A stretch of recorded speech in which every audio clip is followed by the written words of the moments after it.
Your house. What? We're live. All right, this is Everett's Coach Jay right now. Algebra 3 review part 2. Hope you're having a great day today. We're going to get it underway.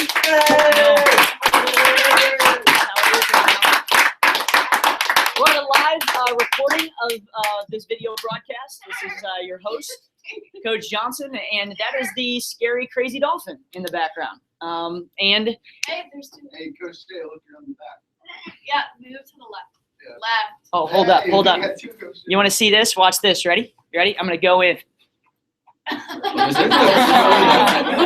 Oh, you actually can scare somebody with that. Yeah.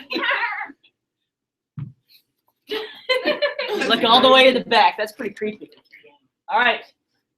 That's pretty good. All right. So, yes, Algebra 3 review part 2. We are on section, the first part of the section, first review.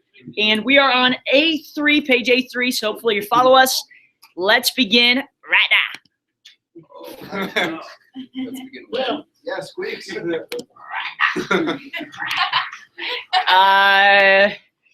Right now. We're going to start right now. There we go.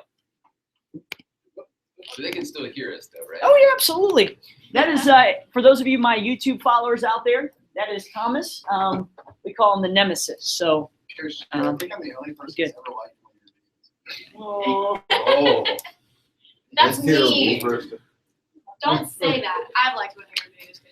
I appreciate that.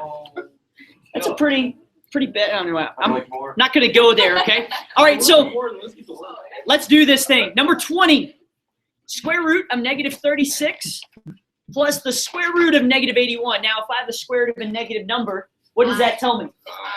Imaginary friends. It's about as many friends as David has, okay? So once I end up doing the square root of negative 36, 6i, very Plus good. 9i, and then you get 15i.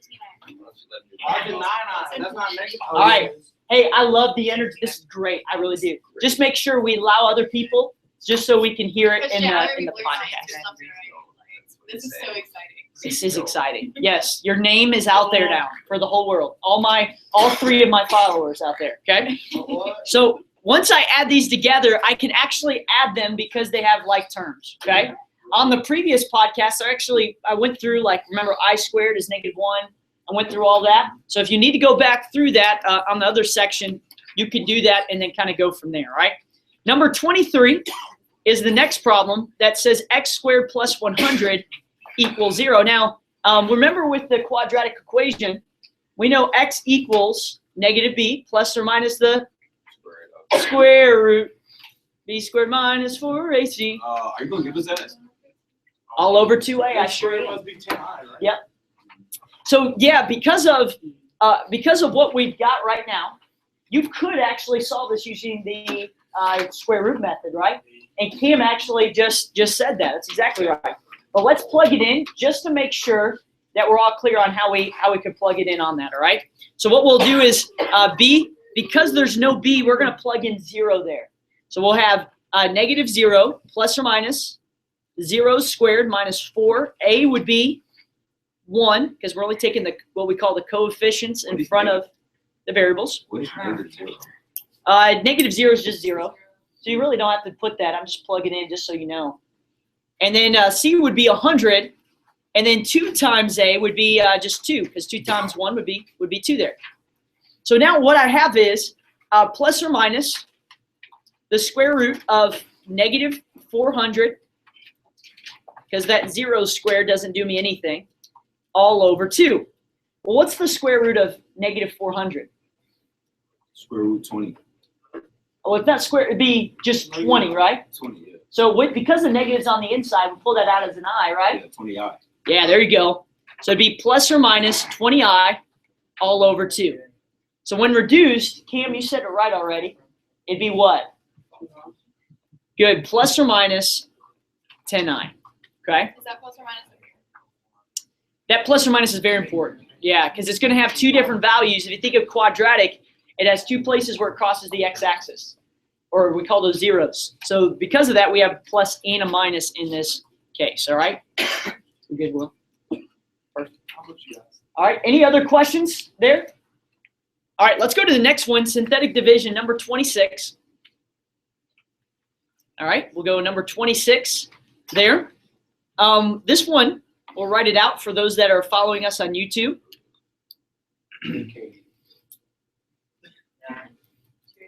There's a lot more than that.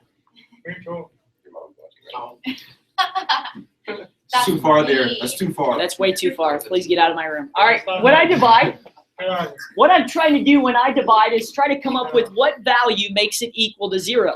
So because I have x plus 1, I don't put 1 in there. I put -1. Okay? So what I do now is I'll put the values next to it that start with our highest degree. So in this one, we'll have 1, 3, 1, 6, and 6. Now look at 25 real quick. You'll notice that on 25, it says x to the 5th plus x to the 3rd plus 3. What do I need to fill in? Zeros as I go down from my highest degree. So just be careful on that. You don't want to miss that, but again, the same process. What do I do with that first value? Bring it down. Bring her down. So what do I do with 1? Multiply by -1 to get, obviously, -1. Then I combine here. So 3 plus -1 gets me 2. What do I do with 2 and -1? Multiply to get -2. -2 plus 1 would be -1. -1 times 1 would be 1. Add it and multiply to get -7. So -7 times 6 would get, or plus, that's right, -7 plus 6 gets me -1. Now, because this is my last value, I know that's my remainder. This is by itself. That's why I put an I there. Then I have an x, x squared, and x cubed. So my answer would be x cubed. So this is a 1, so we just keep it as that. Plus 2x squared minus x plus 7 with a remainder of -1. And that right there would be what my answer would be, and you could keep it just like that. Okay? I'll take that one. Here we go.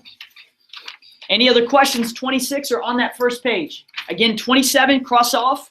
We will not need to do that at this time for that one. Okay? All right. All right, now let's look at the back page. Look at 28 and 29.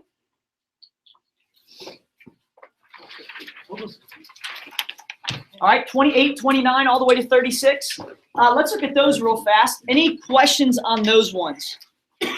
Do we need to know how to do one to exponential form? Do we What get page? the What page? formula for how to What transform page? it? Yeah, I'll give you all formulas needed. Yep. 28, 29. You need all formulas needed for logarithms. Oh, that's easy. Everything. I'll give everything That there. is easy. All right, let's do this. 20, 29, do we need to do one of those? Yes. 28? 28 Okay. is 4 squared equals 16. Stay. What about 30? Do we need to do 30 or 31? Tell you what, we'll do 30 just to knock one out there. That's 3/5. Yeah, those ones right in there aren't too bad, okay? What about 32? Do we need to do 32? Yeah. Okay. What about 30? Let's do this. Let's go. Let's do this. Let's do 33. And what about 36. 36? I like. Very good, Cam. All right, let's do those then. 28, 30, 32, 33, and 36. All right. Now on 28, that's not very tough. E had already referred to it, and he was right. He said, "Coach, that's an easy one. It is pretty easy. Log base 4 of 16 equals 2. Now, if I say just put that in exponential form, what I mean by that is take the base of the log and shoot it over to the other side to make it the base of the exponent. So because the base of the log is 4, if I shoot it over, now all of a sudden I have 16 equals 4 to the second. And that right there, you would just leave it as is. So the answer is just you changing it into exponential form. Remember, the base of the log is the same as the base of the exponent. So like number 30 states 6 to the second equals 36. So what could I do with that one to change it into log form? What's the base of the exponent? 36 equals 2. Good. The base of the exponent, we shoot to the other side. So we'll have 2 by itself equals, and you said log of what, Katie? 6. And what's on the top? 36. Good. Remember, the base of the exponent is the same as the base of the log. And how's this test layout? Is it multiple choice? Great question. Last year it was all multiple choice. We found that in some problems, like these are going to be great multiple choice ones because they're very quick. There's going to be a couple, though, that I want to be careful in putting multiple choice in, because if you get it wrong, it's all wrong, you know? So what we did was we approached it in a way where we're going to do some that are going to be where you're going to get all the work out so that we can give you some credit back and some multiple choice. So we'll determine what stumped people last year, and we're going to kind of help you out with that, all right? So I can give you points back on credit. All right, number 33. Let's look at that one. That one says log base 4 of 16. Now, on this one, you could solve this using what we call the change of base formula. I'll give this to you. No questions asked. We'll give it to you. 32. Yeah, that's 32. Or 33. Did I say 33? Yeah. I meant 32. Okay. Yep, 32. I know. Just kind of, man, I feel like I'm grading David's test. So log base 4 of 16, when I solve that, I can end up taking what the log of the outside is and putting it over what the log of the base is. You're asking for it. I'm sorry. So what I'll do then is do the log of 16 divided by the log of 4. No questions at this time. So what we'll do now is this will be transformed to that right there, okay? Again, the log of the outside number divided by the log of the inside number. Once I get that, I can just plug that in. Log of 16 divided by log of 4 to get what my answer would be there, okay? So it should be some sort of decimal, round to like the second decimal is fine, and that's what we look for. Questions on this, Thomas? It says evaluate without using a calculator. Oh, it does say without using a calculator. Well, yeah, well, let's do it. So we'd have log. So it's Stay with me. 4, so the Nice x and quiet. power equals 16 and x equals 2. Yeah, so if it says without a calculator, Katie, you're right. We're going to set it equal to x now. So we're going to shoot that 4 to the other side. So we'd have 16 equals 4 to the x. X would have to be what power to get 4 to what power is 16? 2, yeah.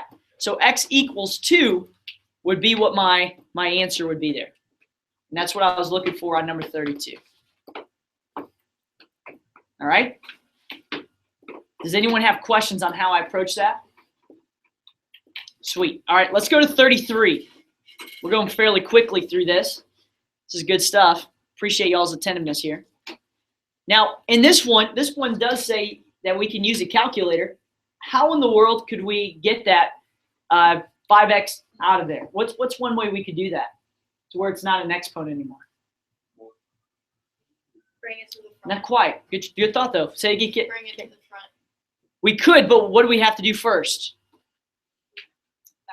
We got to do the ln of both sides. All right? Remember all the rules? I'm going to have all those rules, the log rules on there. Because if I take the ln of both sides and this is a power, what can we do with 5x? Yep, take it to the front. So now I have 5x ln of 9 equals ln of 3.9. So how do I solve for x here? Divide by ln of Good. What else could I divide by 2? 5. Yeah, 5, right?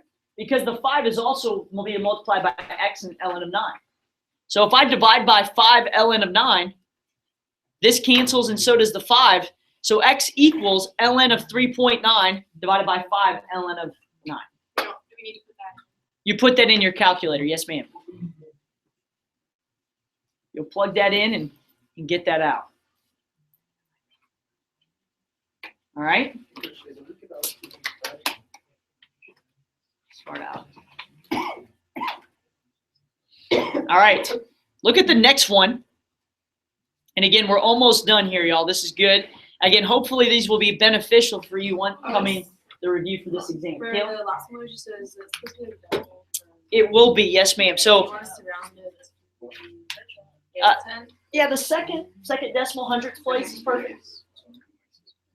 That's perfect. Now, in this next one, remember that in this case, they want us to solve it. It doesn't necessarily say we could do it with or without a calculator, but I'd like it to be to where we're doing it without, because I think it'd be easier. How could I change this to exponential? Do y'all remember?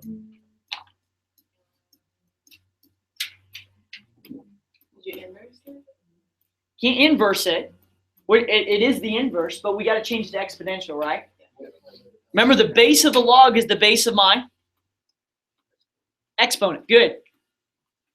Good. So when I end up shooting that 3 over to the other side, what I have now is 3 to the negative second power equals x minus 3.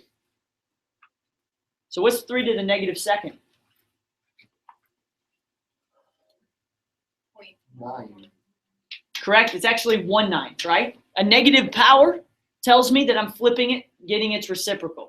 So 3 to the negative second would be the same as 1/9.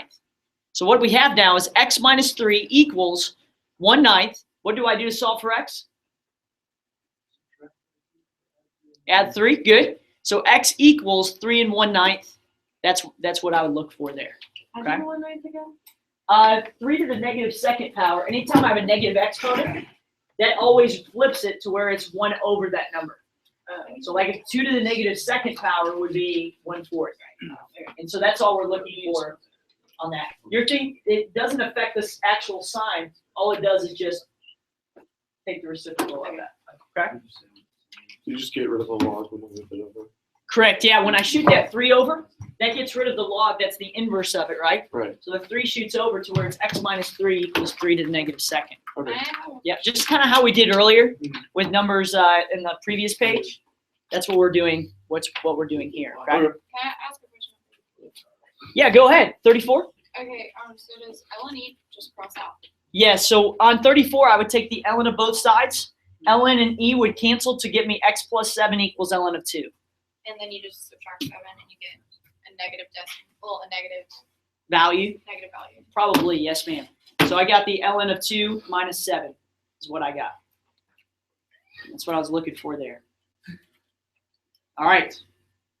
Now, real quickly, because I know our time's kind of shortly coming to a close here. If you look at the next page, okay? I don't want to go too far in that. But if you look at the next one, thank you so much. Appreciate it. On the review of chapter 4 and 5, it asks, draw the angle in standard position on number 1. Let's just do this. Let's just walk through, make sure we're getting this, because I think we do. I just want to make sure. Do we know how to draw that in standard position? Negative 150 degrees? What number is this? Number 1 on that next page. I'm just kind of continuing through. Number 1 on the page? The next one, which page 1. 1, 1.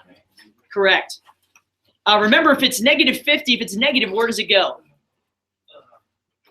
What direction? Yeah, backwards, right? So that right there would be negative 150 degrees. As long as you're in the right quadrant, that's all I'm looking for. Okay? Cam, you with me? Sweet, dude. The next one, number 2, asks, what is the coterminal angle to 415 degrees? Now, what does coterminal mean? 180. Not 180. You're close. What's the next one? 360. 360. It's 360 from that angle. So if I have 415 degrees, what do I do to get a coterminal angle? 55. Yeah, so it would be 55, right? So 415, a coterminal angle would be 55 degrees. Good. Now the next ones, I just wanted to talk with you through. You will have a unit circle, okay? Which ones? On numbers 3 to number 12, okay? 3 to 12, you'll have a unit circle. What's it asking for? All it's asking for is, like, let's say you go to number 4, cosine of pi over 4. What is cosine related to? Is it X? Cosine's x. Sine is? Sine is what? Y, and tangent's y over x, right? All right. Y over x, right? You're good. You're good. So if I did cosine of pi over 4, right? You would do, literally, it's a cosine of 45 degrees, which is square root of 2 over 2. So you'll have that. Just know how to identify it and look for it, okay? The ones that you might be kind of concerned with are, like, if you did cotangent, just remember cotangent's the reciprocal of tangent. Make sure cosecant is related with what? Like on number 8. Sine, good. Also, that negative 2 pi over 3 kind of throws me off. What does that mean if I have negative 2 pi over 3? Backwards, but yeah. Going backwards, Yeah. what would be the easiest thing to do, especially on the ones that are backwards? I might convert that into degrees. So if I converted it into degrees, you get negative 120. So if I was graphing negative 120, I'd go here. So what would be this angle right here, right in there? We call that reference angle. What is that reference angle? 60 degrees, right? So what I would do is I would look at this specific point, which is like negative 1/2, negative square root of 3 over 2. And I'll look at that point on my unit circle to be able to identify which is which. So like look at number 8, cosecant. We can find what the sign is. What's up, Jane? Find what the sign is and then find what our reciprocal is. What would be the sign on this? On which one? On this one right here. What would be the sign? One, That's x. That's cosine. -3 squared. Bingo. Negative square root of 3 over 2. But if I was finding the cosecant, I'd have to find the reciprocal. Yep. 2 over square root of 3 or negative 2 over square root of 3 to get what my answer is there. Okay? All right. Question. All right, because I know that right now I've lost you, and that's okay because I know it's at the end of the day. But I want everyone to look up here because I am done. I just want to talk you through and make sure we are good to go. On numbers 9, 10, 11, 12, 13, I'm guessing that we might need a little bit of practice in there, all right? I'll put that on the next podcast, all right? So we'll start, when I start on the next one, I'll do 9, 10, 11, 12, and then go from there, all right? All right.